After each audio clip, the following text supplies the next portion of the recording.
কি দিবা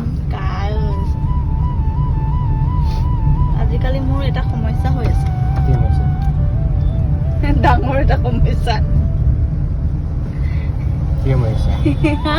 I have the solution of every problem তোমাৰ তাত চব সলিউশন থাকে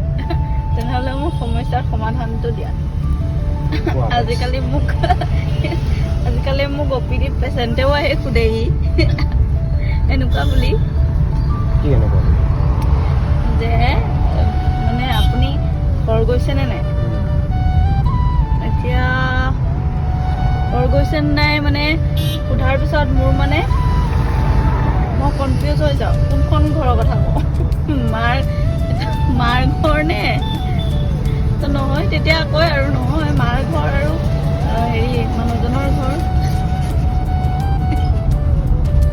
এটা কি হ'ল প্ৰব্লেমটো ক'ত প্ৰব্লেমটো এইটো হৈছে আগতে ছোৱালী থাকোঁতে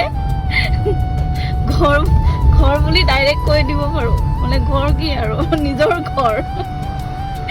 এতিয়া বিয়াৰ পিছত এনেকুৱা হৈছে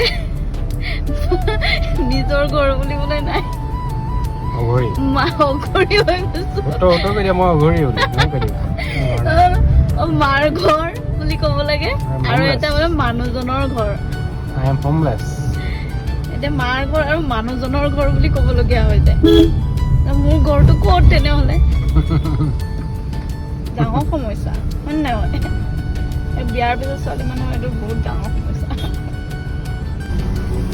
নিজৰ ঘৰ বুলিবলৈ নাই মানে এতিয়া মানে মই মানে নিজৰ এখন ঘৰ বনাব লাগিব বুজিছা তেতিয়াহে ঘৰ বুলি ক'ব পাৰো মোৰ ঘৰ বুলি বাই পাছত এটা মাটি অলপ লৈ বনাই ল'বা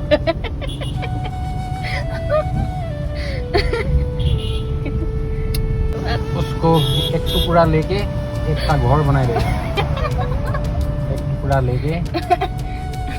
अभी हम पहुंच गए कहाँ जोरात